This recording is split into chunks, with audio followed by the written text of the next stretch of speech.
আজকে আমি মালপোয়া বানিয়ে দেখাবো। তার জন্য এখানে নিয়ে নিয়েছি একটা বোলের মধ্যে দিয়ে দেবো 2 বাটি ময়দা। যে কোনো একটা বাটি মেপে নেবেন, বাটি কিংবা কাপ যে কোনো একটা কিছু মেপে নেবেন, তাহলে পরের জিনিসগুলো দিতে কিন্তু সুবিধা হবে।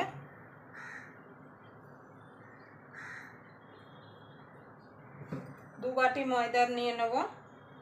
মালপোয়া তো আপনারা অনেক রকমভাবে বানিয়ে খেয়েছেন, কিন্তু আজকে আমি যেভাবে মালপোয়াটা বানাবো সেইভাবে একবার আপনারা মালপোয়া বানিয়ে দেখুন, মুখে দিলেই কিন্তু মিলিয়ে যাবে। আজকে আমি আপনাদের সঙ্গে শেয়ার করব দই মালপোয়া। সামনেই তো পুজো, আর পুজোতে বাঙালিদের মিষ্টি মুখ হবে না, সেটা তো হতেই পারে না। খুব সহজভাবে আমি মালপোয়াটা আজকে করে আপনাদের দেখাবো। এখানে আমি 2 বাটি ময়দা নিয়েছি,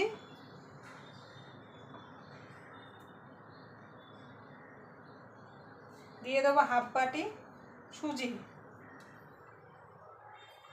2 বাটি ময়দা নিয়েছি, দিয়ে দেবো হাফ বাটি সুজি।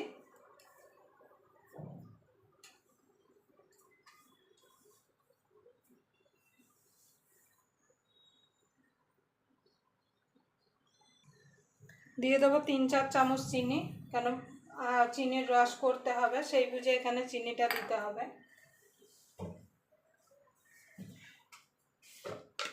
দিয়ে দেবো একটুখানি নুন। যে কোনো মিষ্টি জিনিসে কিন্তু নুন দিলে খেতে ভালো লাগে।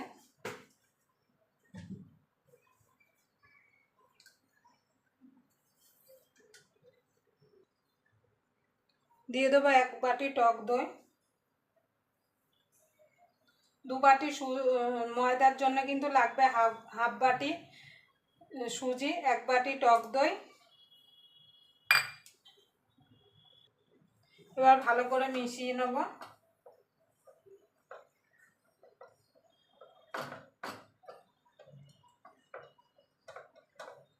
আপনারা এই পুজোতে মিষ্টি মুখ করার জন্য এইভাবে বাড়িতে বানিয়ে নিতে পারেন দই মালপোয়া। যেমন বানানো যেমন সোজা, খেতেও কিন্তু খুবই সুস্বাদু হয়, মুখে দিলেই পুরো মিলিয়ে যাবে। এবার অল্প অল্প করে দুধ দেবো, দিয়ে একটা ব্যাটার তৈরি করে নেব। খুব ঘনও না, খুব পাতলাও না। আমি এখানে দুধ দিচ্ছি, আপনারা চাইলে জল দিয়েও ব্যাটারটা তৈরি করতে পারেন, কিন্তু দুধ দিলে খেতে ভালো লাগবে।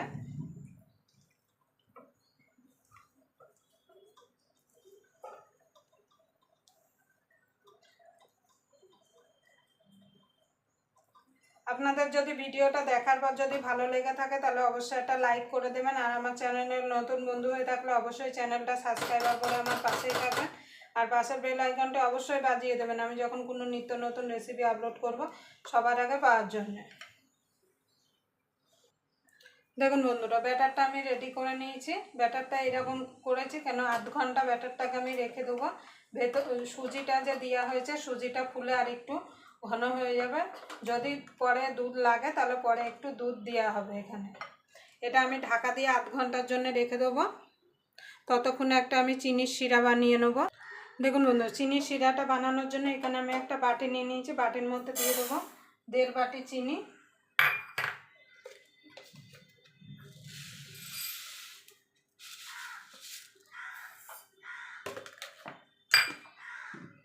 দিয়ে দেবো 1 বাটি জল। শিরাটা কিন্তু খুব ঘন হবে না, একটু পাতলা টাইপেরই হবে, না হলে কিন্তু মালপোয়াগুলোর মধ্যে শিরা ঢুকবে না। দেখুন 2টো এলাচ দিয়ে দেবো ফাটিয়ে। চিনিটা গলে গেলেই কিন্তু শিরাটা তৈরি হয়ে যাবে। একটু চিটচিটে হাতে হলেই কিন্তু শিরাটা রেডি হয়ে যাবে। শিরাটা বেশি গাঢ় করলে কিন্তু মালপোয়াগুলোর মধ্যে রস একদম ঢুকবে না।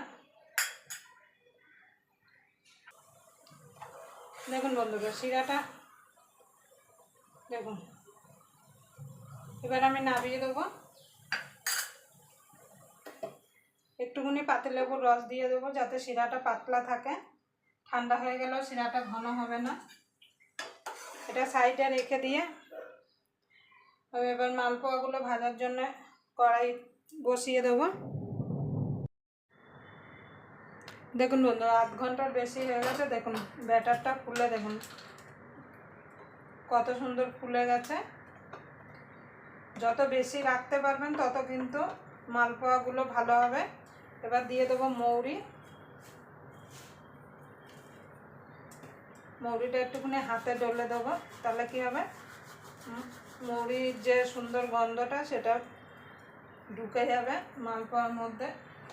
আপনারা চাইলে হামালদিস্তায় একটু থেতো করেও দিতে পারেন। এবার সামান্য একটু আর একটু দুধ দেবো, কেন ব্যাটারটা কিন্তু খুব ঘন হয়ে গেছে।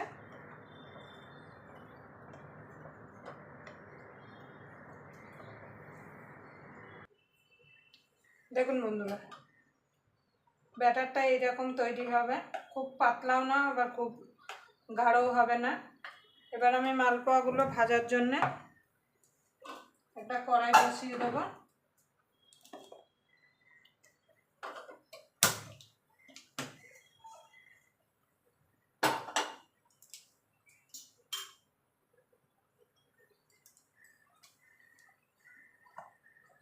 কড়াইতে তেল দিয়ে দেবো।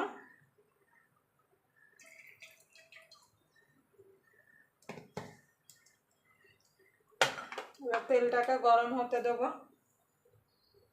দেখুন বন্ধু, তেল হয়ে গেছে, আমি একটুখানি দিয়ে দেখেছি। এবার আমি এক হাতা করে দেবো।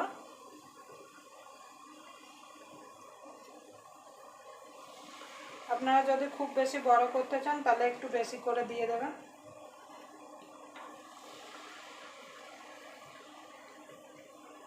আর যতবার দেবেন ততবার একটু নাড়িয়ে দেবেন।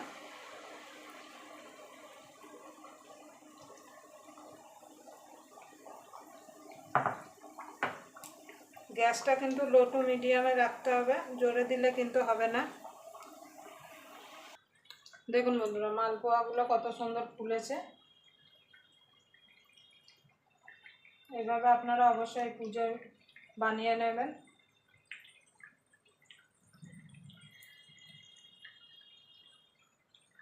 আমি এপিট ওপিট করে লাল লাল করে ভেজে নেব মালপোয়াগুলো।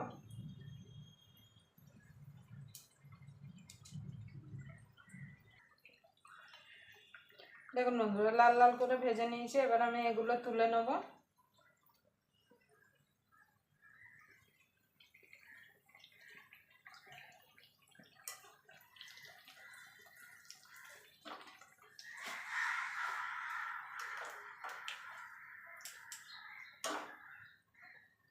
এইভাবে বাকি মালপোয়াগুলো আমি ভেজে নেব।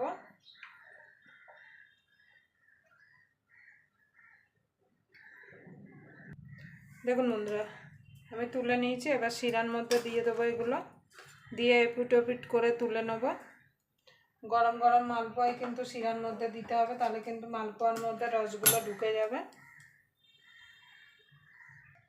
দেখুন বন্ধু, সব মালপোয়াগুলো আমি ভেজে নিয়েছি, ভেজে রসে চুবিয়ে আর তুলে নিয়েছি।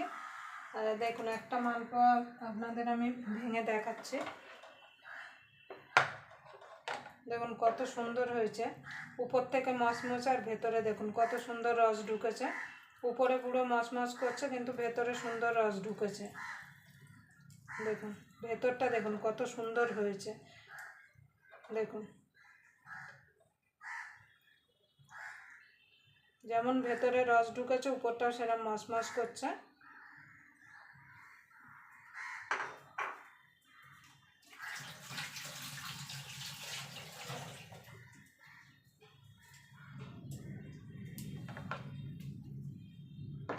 এবার আমি একটুখানি উপর থেকে সাজিয়ে দেবো, তার জন্য পেস্তা একটুখানি নিয়েছি, সেটাকে একটুখানি এইভাবে গ্রেট করে দেবো।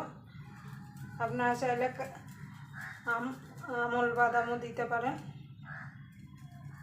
দেখতে ভালো লাগবে বলে।